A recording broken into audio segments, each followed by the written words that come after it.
Good afternoon. If you would take your seat. Good afternoon. If I could have your attention. You are in the Special Subcommittee on Redistricting and Elections, and we are beginning our meeting. Before we start, if you would, Representative Williams, if you would give us a blessing. I will. Thank you, Madam Chair. Let us bow our heads. Dear Lord, thank you again for the many blessings you've bestowed upon each and every one of us, dear Lord. Thank you for another day for us to be here to do the people's work. Again, thank you so much for all of our blessings. Please bless our men and women in harm's way. Please heal this sick world of this virus. Please bless our men and women in law enforcement as they go about to protect us. In thy name we pray, amen. Thank you very much. As we get started, I want to note several things so you will be aware of it. We will not take any votes in here. This is hearings only for all of the bills. And we are going to get started with H.R. 580. Representative Neal, if you would come to the podium.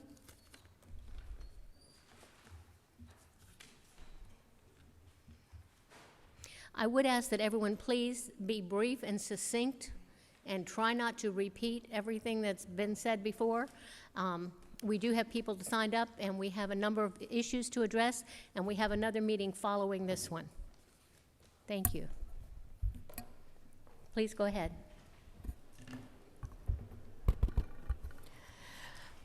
Thank you. Thank you to the Chairwoman Committee for allowing us to come before you today. It is our job as legislators to find solutions to problems within our state, find ways to make our processes better, find ways to make the way we do things better and more efficient. In the rare moments where we have an opportunity to come across Georgia innovators in the Georgia technology community that have possibly created new and innovative solutions for the problems we currently face, we should take an opportunity to explore what the possibilities of the state could look like. This concept has brought us here today. That concept is called Empowered. The measure before you today is simply to create a study committee to explore this new concept and how it can help Georgia. Not to belabor the point, I want to introduce to you Horace Williams, the creator and owner of Empowered, and with that, I will let him start his presentation. Horace Williams.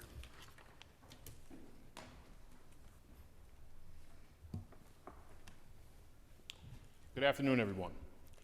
And Representative Neal, I appreciate the introduction. My name is Horace Williams. I'm the founder of Empowered Apps.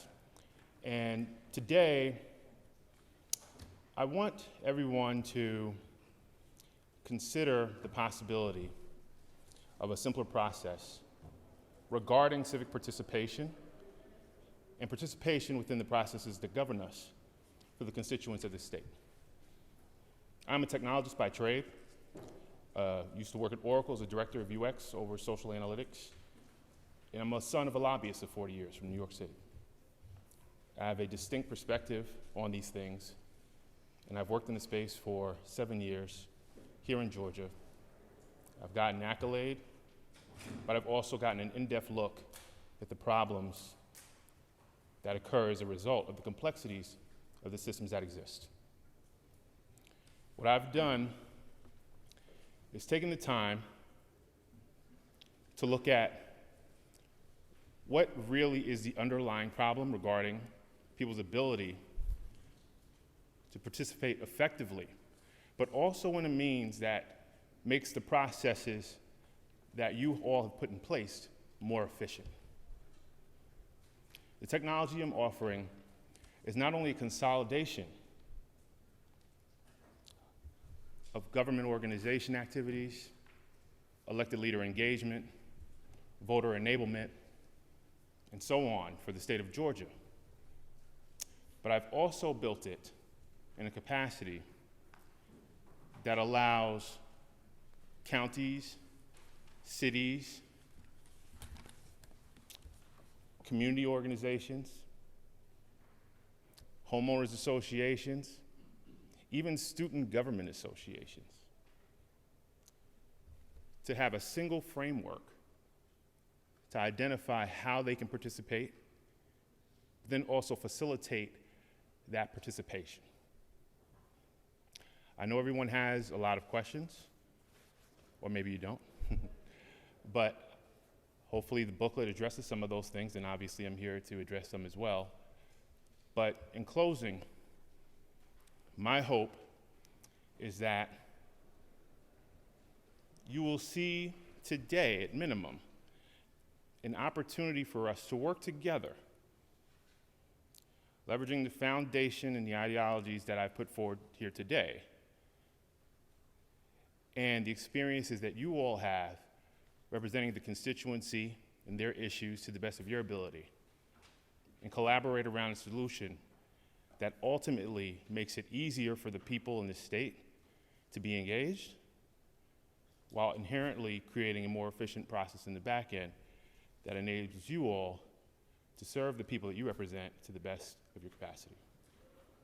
Thank you. You have a couple of questions. Yes. Let's see. Representative Gullett, do you have a question? Mine might be for the author of the bill, potentially, so is now the appropriate time?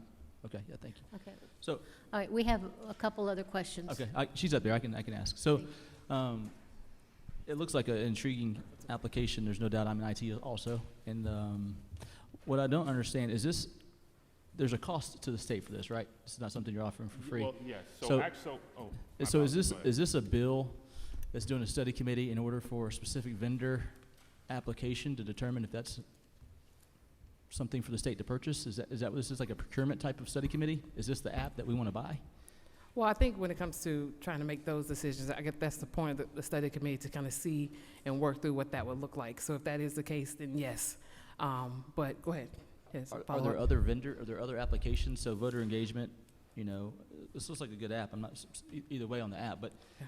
is it about getting the ability for us as legislators or members, elected members, to contact our constituencies, and our constituencies to talk to us, contact us? But I mean, is this the only tool that we're looking at related to this thing, or is it really just how do we engage, or are the tools available to engage with our constituencies and engage with us? Yes, thank you for the question. So the purpose of this particular bill is to do a study committee on this particular application. And yes, to your point, everything you said, that is the goal of the application, but also outside of elected officials, it also brings the department entities within the state together in the same type of way, and makes it easier for that transfer of information back and forth between the citizens and the state government. Now, the nuances of it, I can pitch over to Horace if you want to step in. Sure. Yeah. So first and foremost, thank you. So a few things. One is that in terms of vendors in the space, I have, just for fairness of due process, I do have a list of those, and I can share them as well. The other piece is that one of the things that is part of the reason that we're surfacing this solution is I think that when you do look at some of the other vendors, there's a very unique path that we've taken, particularly regarding just the full circle approach. It's not, so you'd mentioned the engagement specifically between elected leaders and constituents. But as you and I both know, there are several other parts to, enabling them as citizens, right? And every phone call that they make shouldn't be to you, right? And what we want to do is make sure that they have access to all of those things, but in the capacity of which does not create inefficiency on the side of government. So that is where we stand in terms of our approach, and then just in terms of going about the process itself. We do have a list that can be provided, amongst your own research as well, regarding kind of the competitive space and other applications that can be used. You have a question from Representative Bernal? Thank you, Madam Chair. Did you, maybe I just missed it, but did you explain to us what it does and why this would be to our advantage to have it? I know you said that it was in the book, but did you give us any explanation? Probably not an in-depth one. Very high level, because I was just trying to be cognizant of the time, but I can give a little bit of a brief summary. Empowered has 3 core functions. One is data. That is data regarding jurisdiction boundary maps, elected officials, organizations, and constituents, all of which we manage in a way and capacity that contextualizes how people become engaged based on their location, the things they're interested in, the issues that they have. Secondly, we have the application for administrators or agencies and elected officials that allows them to engage the constituency, or even their own list that they want to bring in there and invite to our application to further enable their engagement. And then lastly, we have the app. And I wanted to go back a little bit because I was asked before if it was free. So the app itself is available now. It's a free constituent tool. The administrative side of it that I'd mentioned, where you're able to manage all the jurisdiction boundary maps, all the data, engage those constituents, get data from the constituency, that is the part that we need to have resources accommodated for. Thank you. No problem. And if I could, Mr. Chairman, I want to make sure that everyone understood. When he says jurisdictional boundary maps, he is referencing your voting maps, past and present, that the application is centered around. So when the communication happens, it's actually happening between you and your voter base. Yes, we can target by specific district, sub-district. We, in some cases, can even go down to neighborhoods. I mentioned HOAs. Oh, Okay, sometimes I'm so loud, I think we can what's saying. But essentially, I've created a system to manage and segment shape files, which we call them, with their districts, whereas things along the lines of redistricting practices and so on can be done very seamlessly, and then done in a way that is very visible and transparent to the end user, otherwise known as constituency, and other things along those lines. It can get pretty deep, but ultimately we can facilitate it. You have another question, Representative Sands? Thank you, Madam Chair. And I'll ask to whoever you find it most appropriate, but I'm taking an assumption. I want to make sure to clarify. Empowered is a proprietary app owned by what company? My company. What's that company? The company is called Empowered. Okay. But it's a good question because we do have three tools. One is Empowered, which is the application. The other is Power Tools, play on words, but that is essentially what we give to the elected officials and the organizations and administrators. And then Power-Based, which is our data infrastructure that allows us to manage all of those things that regarding jurisdiction maps, elected officials, and things along those lines. Thank you. So my clarifying question here for the author, I echo, I think this is a great conversation to have because of what the tool does, but do you feel like it's appropriate to specify prior to a procurement process what a particular proprietary platform that the state is favoring to look at versus the service we're looking at itself? Is there a reason that we're singling out ahead of that time frame a particular app and company? Not necessarily. The reason for bringing the measure just initially is just being familiar with the space, being familiar with the offerings and kind of the needs and that we have in the state. So absent of trying to circumvent anything, this was just a measure to say, hey, put it before the body and see if in a bipartisan way we can come up with any solution to solve a lot of the issues that we're having at the state level. Thank you. Mm-hmm. Thank you very much. You have no more questions. Thank you. Thank you. Okay, now we'll have Representative Gullett, House Bill 1085.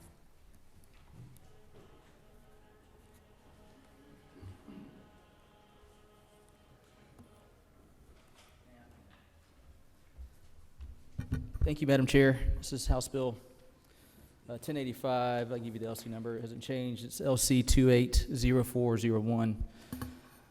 And this is a bill that expands instant runoff voting, also known as IRV here in Georgia.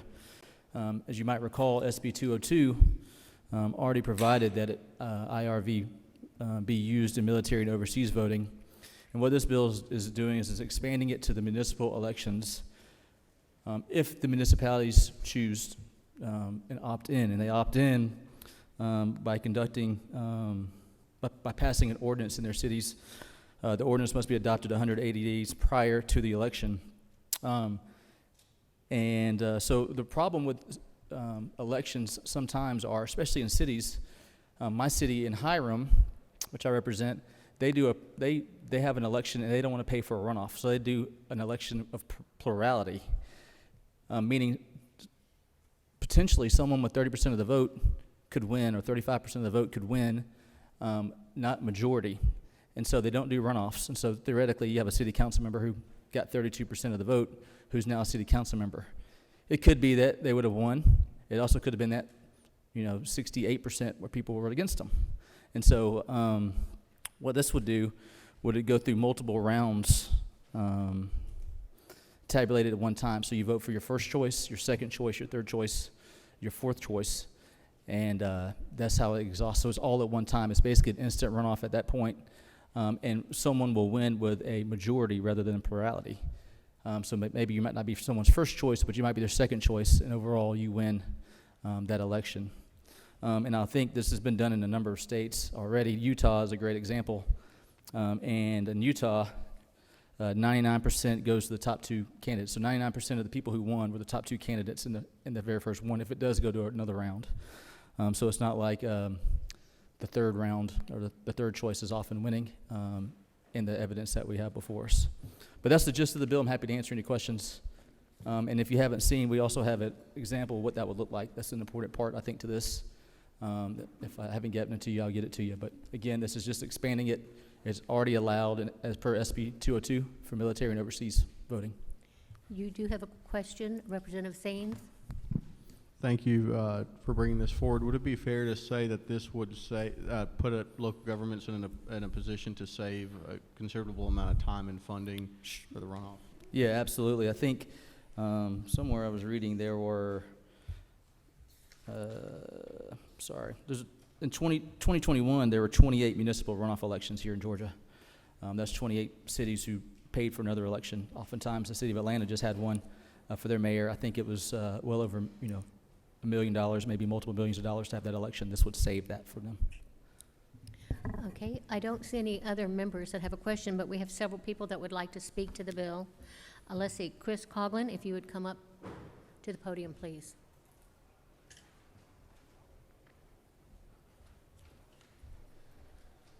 Good afternoon. My name's Chris Coughlin. I'm the Mayor Pro Tem of Johns Creek, Georgia. And in February of 2020, we passed a resolution asking the Georgia legislature to pass a bill exactly what is entailed in House Bill 1085. We have essentially 9 valid reasons why we would want to implement IRV in the city of Johns Creek, and hopefully other municipalities would get this opportunity as well. But to speak on the foremost priority from this bill, we would appreciate the tax savings that we could save with this methodology. It'd be 1% to 2% of our annualized general fund budget. So as you all know, as legislatures, the opportunity to save these funds and improve your voting mechanism is usually few and far between. So we would like to pursue this. It has with IRV, you have a better turnout. You think of your runoff election, generally in Johns Creek, we'll see a 30 to 50% drop in turnout. With IRV, we would have that more representative sample. In my day job, I work as a scientist, and I did a literature review, and using the empiricism of where different places IRV has been implemented, it's associated generally with civil competitive elections. That's something that this society desperately needs. There's additional advantages. There's more voting power. It saves resident burnout. Certain voting mechanisms like vote splitting, spoiler effect, those are no longer germane to this system. It improves voter satisfaction. If you look at the empiricism related to this methodology of voting, it ranges, but generally from 70 to 95% support once they understand it. So it's got overwhelming support. In the city of Johns Creek, I put it up to our constituents. We ran a sentiment analysis on the open-ended responses, and we had 95% favorability for this methodology. And finally, it returns some of the local control to those particular municipalities.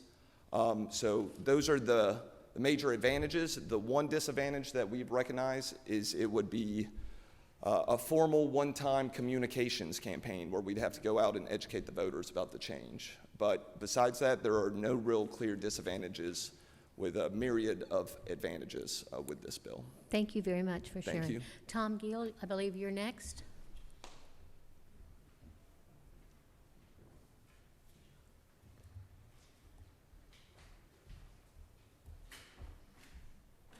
Madam Chair, members of the committee, I'm Tom Gale, the Director of Governmental Relations for the Georgia Municipal Association.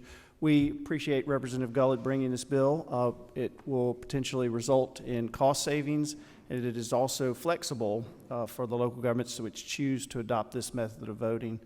We're fully in support of the bill. Thank you.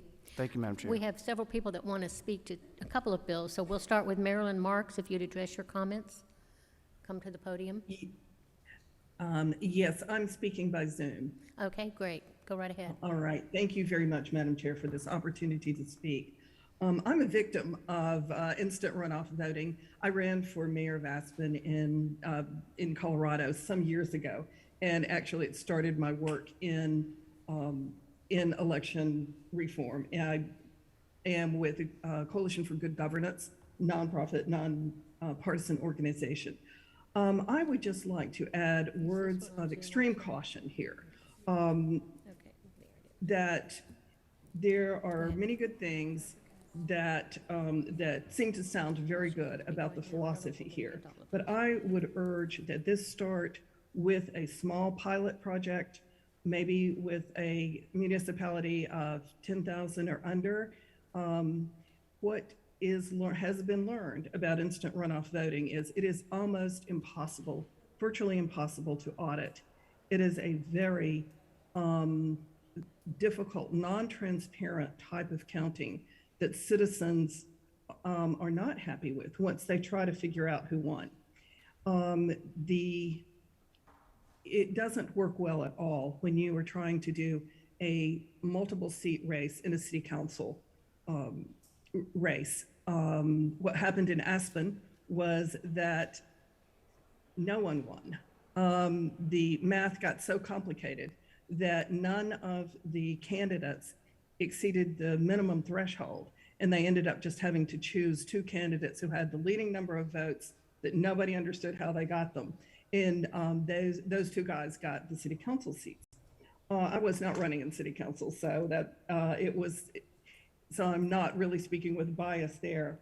I will say that in Aspen, once people understood just how non-transparent this system was, how really nobody could recount it, that Aspen took it out of its charter, even though it was permitted in Colorado, that Aspen citizens decided they never wanted it again.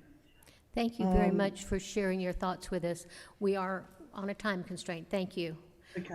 Next on Zoom is Anna Dennis. Please identify yourself and who you represent. Hi, this is Anna Dennis. I'm with Common Cause Georgia. Thank you, Chairwoman. So I'm here to actually speak for the bill. I'm at 1085. Common Cause Georgia, we are a transparency organization who believe in ethical government. However, we also believe in having the right to have ranked choice voting. What we have seen is that ranked choice voting is a movement of voting that is moving across the state. In Georgia, we have over 159 counties. We have many, many municipalities. And so we do believe that this will be a benefit for counties to be able to limit cost reductions with having multiple runoffs. And we already have systems where we're doing instant runoffs with our military voting. So we're definitely here to stand for this bill. Thank you. Thank you very much for sharing your thoughts. There are no other comments. We appreciate that. We're going to call up the next bill now, and that's going to be House Bill 975.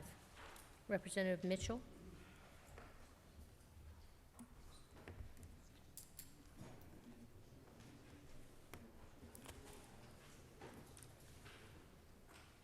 Thank you.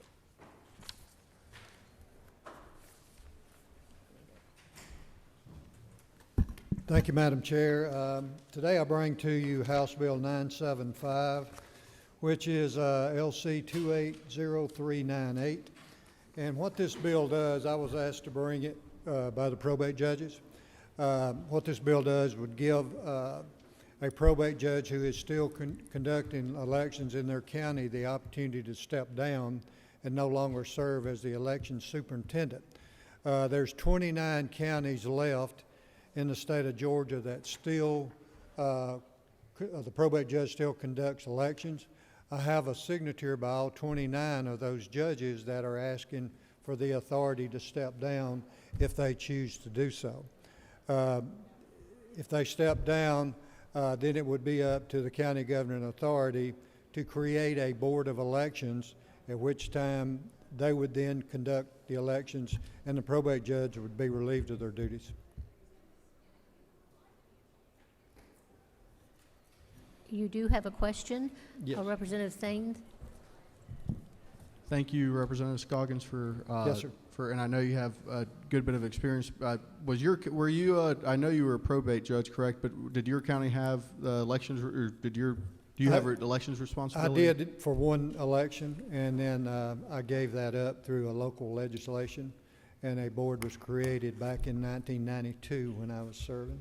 Thank you. So currently, if a probate judge didn't find it within their that they had the adequate resources or capacity to look at elections, they could contact their local legislators and pass a local bill with assumably the support of their county, right? You could. The only issue you may get was through the commissioner's office or the county governing authority kind of bickering between each other as far as the probate judge wanting to give up elections, but the commissioner's office not wanting them to do so. Sure. This takes away, or this gives another avenue for a judge to decide themselves where they currently don't have the decision to fulfill their obligations at this time. That'd be Thank correct. you. Thank you. You have a question, Chairman Fleming? Thank you, Madam Chair. We've already established why we call you judge, because you used to Okay. do this, right? All right. Yeah, so you know about what you're talking. Look, I have complete sympathy for anybody who doesn't want to have anything to do with elections. I agree. I understand that, how difficult it has become. And I think Representative Saines made the only point that I wanted us to realize what we would be doing here, as I understand it. And you and I have had this discussion. We have. The current authority to do this does lie within us as legislators in our local county, because it takes us to pass local legislation to make this change. And we would be switching that authority from us to the individual probate judges. You would be yes, sir. Yeah, Yes, sir. okay. All right, thank you. All right.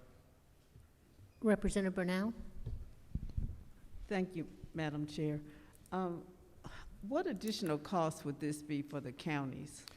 Well, each probate judge wears many hats, and every county is a little bit different, but a lot of probate judges handle traffic, a lot of probate judges handle vital records, and then some handle elections. And this is an add-on to their salary that they get on an annual basis, either from the state minimum salary bill or from local legislation that would set their salary. So if they decided to give up elections, they would be forfeiting that add-on for their salary at the end of their term. Can I ask another question? Yes, follow up. Thank you. I understand that part, but now if you have to go and you create a board, Right. Does the probate judge in these counties, do they have a staff a staff of elections that already works, or would the county now have to go and hire an election supervisor and then hire all the people to work on the elections? Well, as you can see that list I passed out, there's a lot of the counties that are really small, like some of them are less than 3,000 people in the whole county. So they would have a couple of people in their office that would do that. But if you can imagine this situation, if you were running for probate judge in that particular county and it was a very close election and you won by 3 votes, well, John Q. Public's going to say, hey, you won your election because you got to count your own votes. So that is one reason that I think that the probate judges should have the right to step down from serving as election superintendents. Thank you. Okay. Representative Williams, you have a comment? Thank you, Madam Chair. At the proper time, I have an amendment. I realize that because I was involved in elections for a number of years, and we have Judge Blackwell does a great job down in Baldwin County, and have a board of elections over in Putnam County.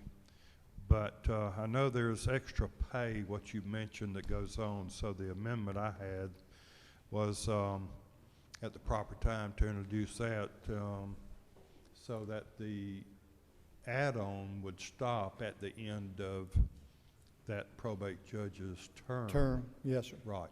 So There's a one-year notice in the bill that they have to present to the commissioner or the governor's authority that they are wanting to give up elections, and they have to do that in a year in advance, and they would do it on an even-numbered year, which would mean that would be the election year, and they would have a whole nother year to get the board created and in place for the next election. For instance, if they did it this year, the election this year they would still have to conduct in 2022. The notice would be given out in January of 2023 that they needed to create the Board of Elections, and the Board of Elections then would hold a 2024 election. right. My amendment, if I may, Madam Chair, my amendment would require 24 months notice. I don't have a problem with that Yeah, amendment. if that would be acceptable. As complicated as elections have gotten and more rules and laws, I feel like it would just be beneficial to have 24 months at 2-year notice. I don't have a problem with that. Thank you. Thank you. At this time, I'm going to take the recommendation, since we're not voting on anything here, and give it to Legislative Counsel to incorporate it. It would show up in the committee Okay. substitute. Thank you. Representative Gullett, do you have a comment? Just really quick, just of these counties, I see the population small. I think it's, you only have to be an attorney to be a probate judge over counties with 100,000 people or more. If Is that you're in a right? county less than 100,000 people, you don't have to be an attorney to be the So it's probate likely judge. that a number of these folks who are doing these elections aren't attorneys today. They're not. Okay, thank you. That is all the comments from the committee. Now, I do have a couple people that want to speak to it. Todd Edwards, if you would come to the podium.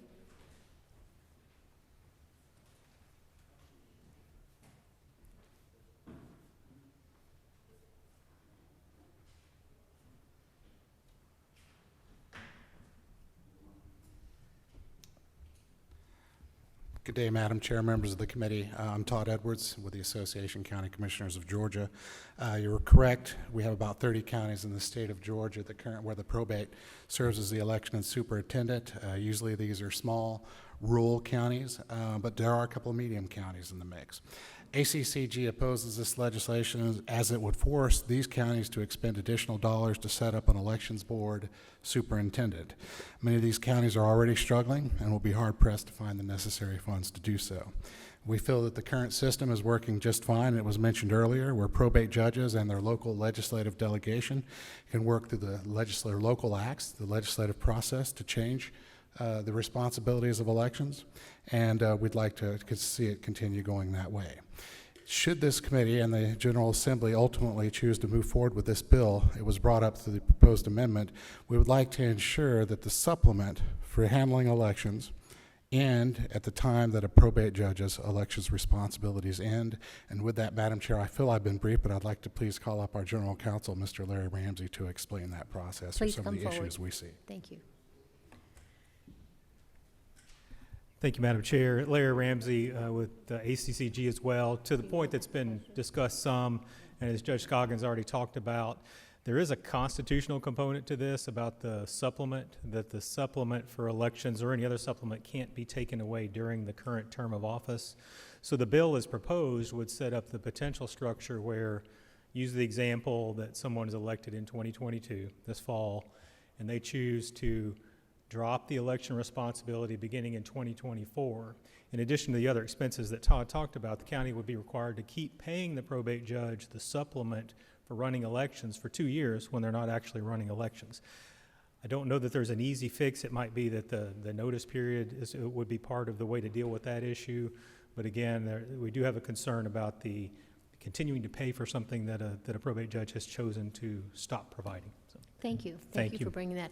We do have a member, Representative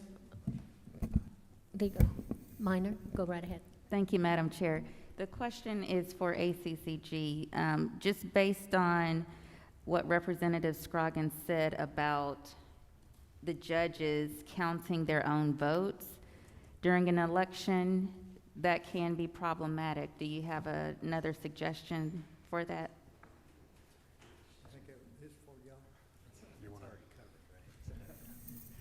It's my understanding, Representative, that the existing statutes that aren't covered here already deal with that issue, that the probate judge who generally runs election cannot oversee his or her own election, that there's a separate process for how that election gets handled within the larger election scheme.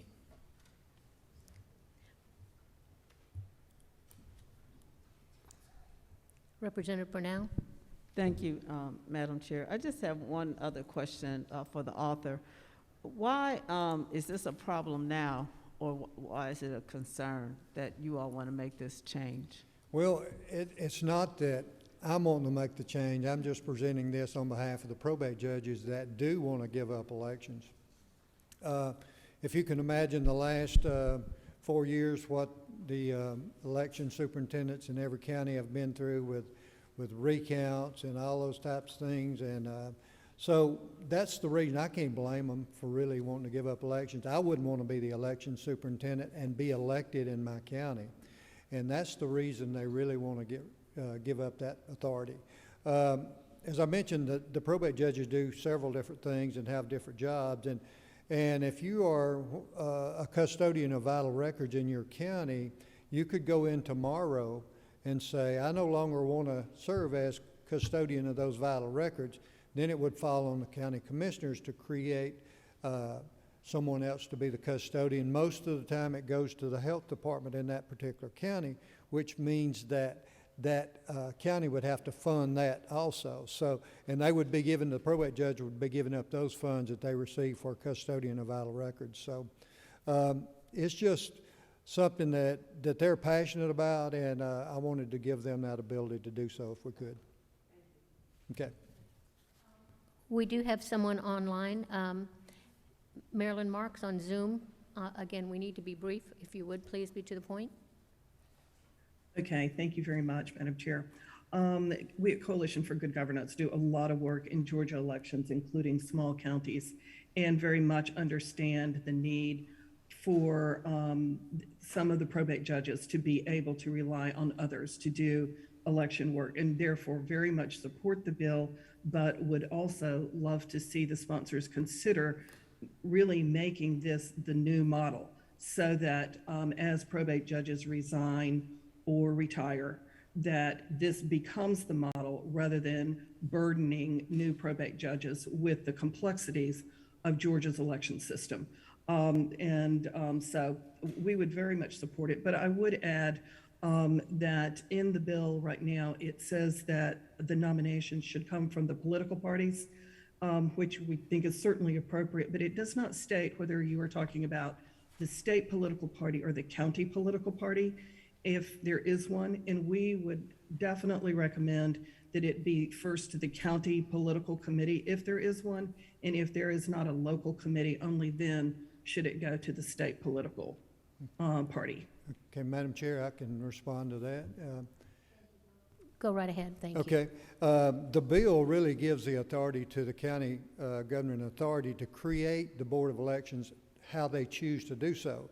Then if they refuse to do that, then the bill goes on to say how the board should be set up, which would be 2 Republicans from each county represented are offered up by the Republican Party, 2 Democrats offered up by the Democratic Party, and the 5th member would be picked by the Chief Superior Court judge in that particular county, which would be 5 members to the board. Thank you very much. Okay. I don't see any more comments, and we will thank you very much. Thank you, Madam Chair. All right. If you would, we have one more bill, House Bill 933. Thank you. Chairman Blackman, please. Yeah, this is, we are in somebody else's time. Thank you. Okay.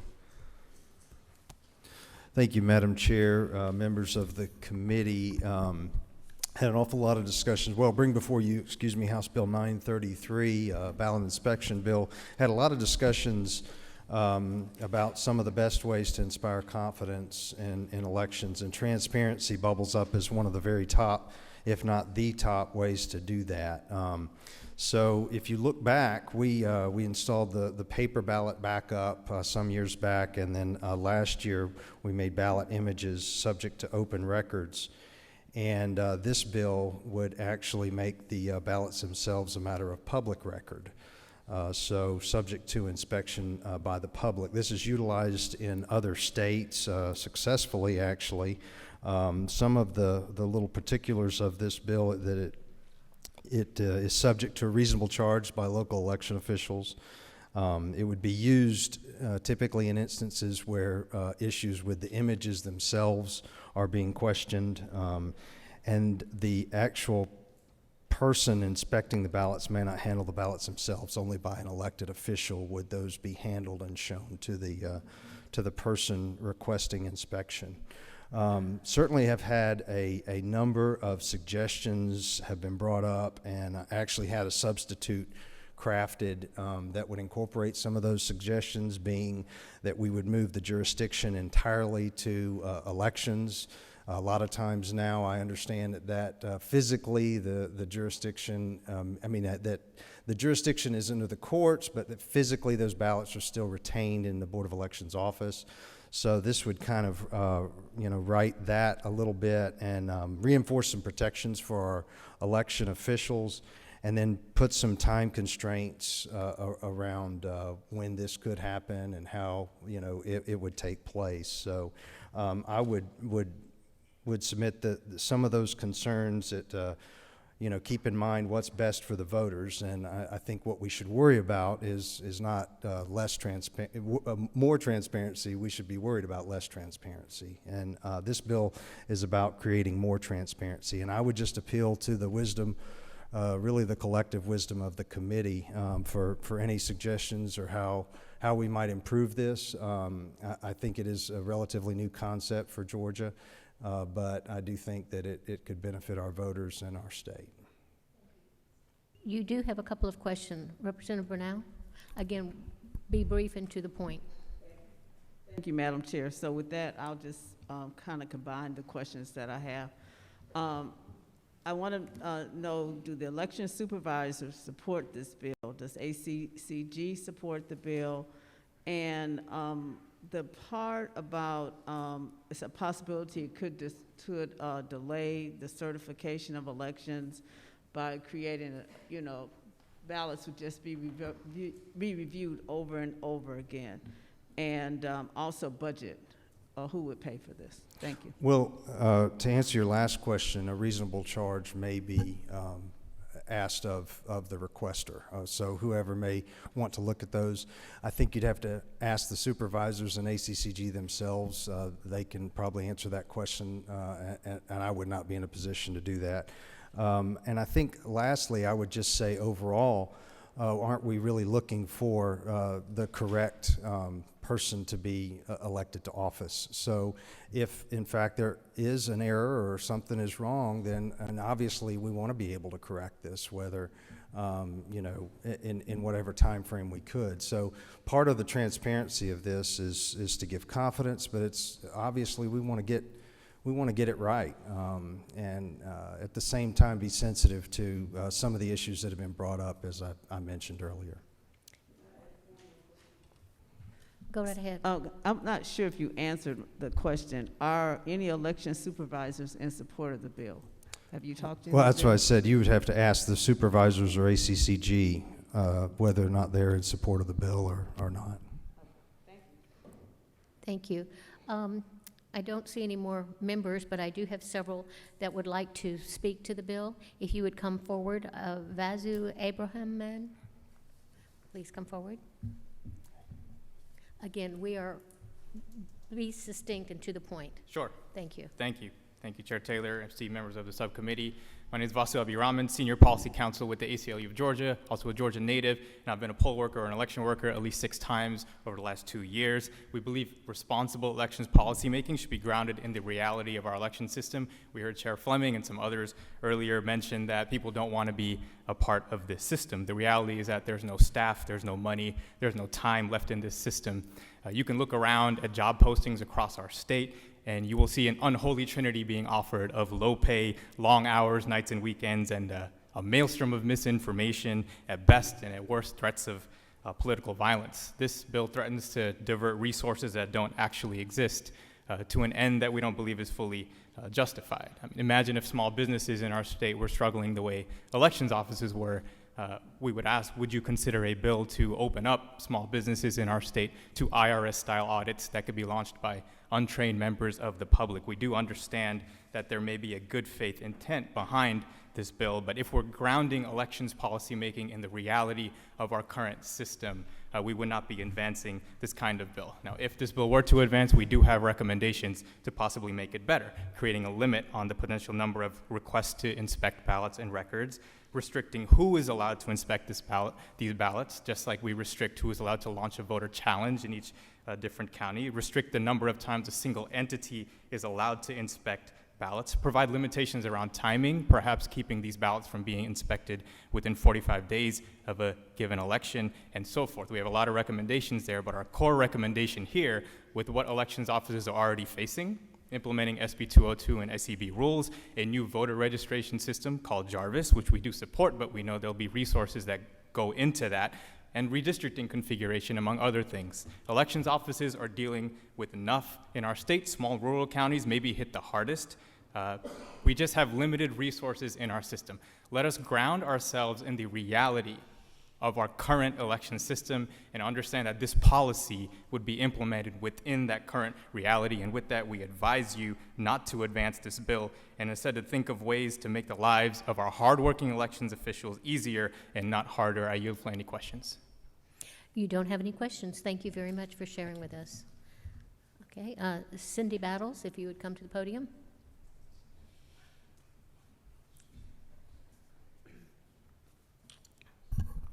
My name is Cindy Battles, and I am the Director of Policy and Engagement for the Georgia Coalition for the People's Agenda. Similar to what Vazu has said, across the state, election supervisors are quitting. We have election supervisors saying they don't have the resources to run their polling locations. They can't hire staff. They're having to close all but one polling location, et cetera, et cetera, et cetera. We continue to talk about the 2020 elections and the people who refuse to accept the results of those elections like it's a logical, clear thing. Yes, transparency is a good thing, but so is saying, hey, there was a risk limiting audit, a hand-counted risk limiting audit. There was a recount. There was this. Y'all, there are going to be people in this world that no matter how many times you tell them that this happened, they're still not going to accept it. So the fact that we are still in 2021 and 2022 trying to pass legislation that appeases them to the recklessness of the election supervisors and the election staff that we are already having a hard time retaining. This bill, while again, I am sure Representative Blackman has good intentions, and yes, transparency is a good thing, there is a limit to what our election supervisors can do, and this definitively crosses that line. Thank you. Thank you. Representative Nguyen, I did not see. Please come to the podium. I didn't realize you were there. Thank you.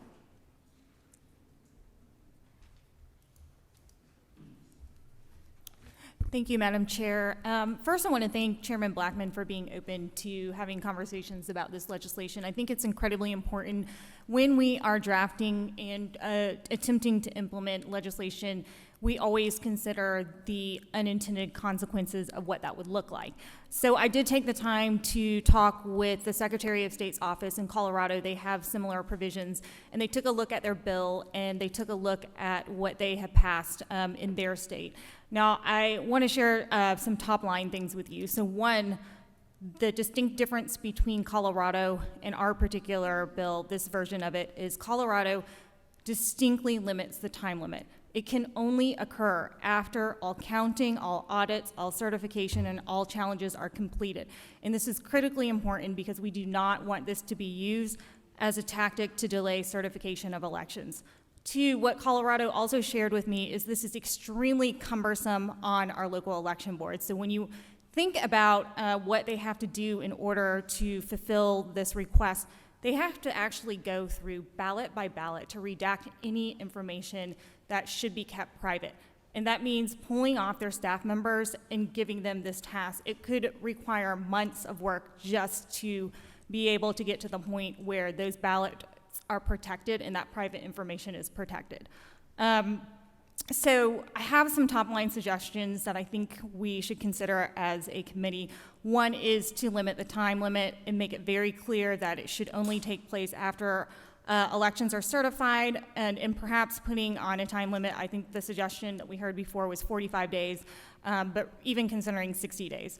To the members of the public who are requesting this, they should be subjected to the same code of conduct as poll watchers and ballot monitors. We know election officials and supervisors are being threatened, they're being harassed, so we really want to make sure that they're protected when members of the public are asking for this. And so subjecting them to code section 21-2-408, as well as 21-2-386. That's already in our state law. If you're going to request to inspect, you should respect our election workers. And the last top line is to really think about limiting this to Georgia electors, because we want to avoid what we've been seeing, which is outside interest groups coming into states and using it as a partisan tactic and a tool to delay certification of elections. So thank you, Madam Chair. Thank you. Let's see, Joseph Kirk.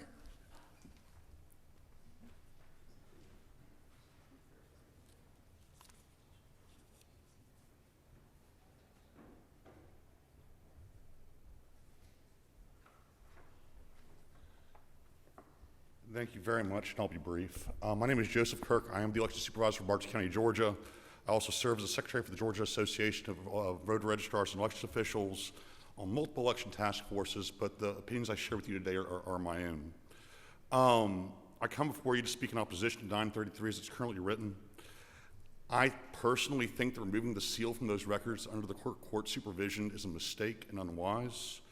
But if you choose to remove that seal, I ask you to consider two things. First, and there's been a lot of talk today about election officials' time and resources. At that point in the process, those are no longer my records. I turn those over to the clerk court, and they stay under seal for 2 years there. There are some counties where the clerk delegates the election official as the person responsible for those records. I think that's a mistake. We need a disconnect between those election artifacts are maintained by the clerk and the election office that conducted the election. So I keep one set of records. Secretary of State gets a set, and then the clerk of court gets a set that's under seal for the judge in case of an election lawsuit or a contest. So there's a clean set for the judge to go through and look at.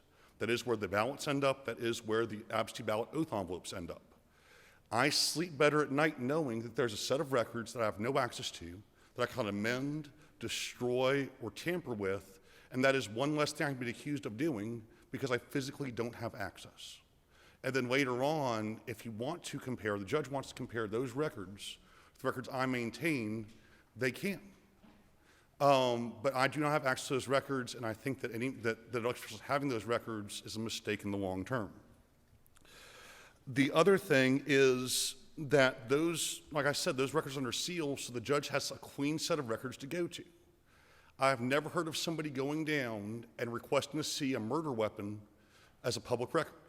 That's evidence. And at this point in the process, those election artifacts have become evidence in case of some kind of civil action.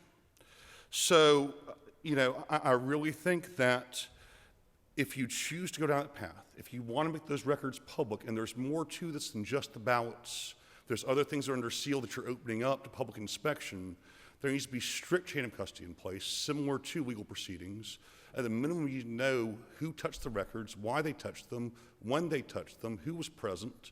And I worry that the more we mess with those records, with that set of the records, the less trustworthy they'll be in a civil action. And then I do believe we have opportunities to improve transparency and confidence in the integrity of our elections. As you mentioned, the ballot images are now public record, and I think that's an important thing. Those images are created at the time the ballot is scanned. It even includes a set of records of how the system processed that ballot that people can see. We can expand risk limiting audits and canvassing procedures. All these things folks are concerned about should be addressed during the election administration and during the canvass, and we need a stronger definition of that and stronger procedures for that. We could even incentivize poll watchers to make sure folks are there to observe, or increase education on and help people understand how elections actually work. but I'm not sure how removing one of the few protections that I have against unfounded allegations and, opening evidence to public inspection accomplishes the goal of increased integrity. But thank you very much. I appreciate your time. Any questions? You have no questions. Thank you very much, everyone. I'm sorry, but we are way out of time. We have 2 people on Zoom, and I apologize, but we are out of time. We adjourn.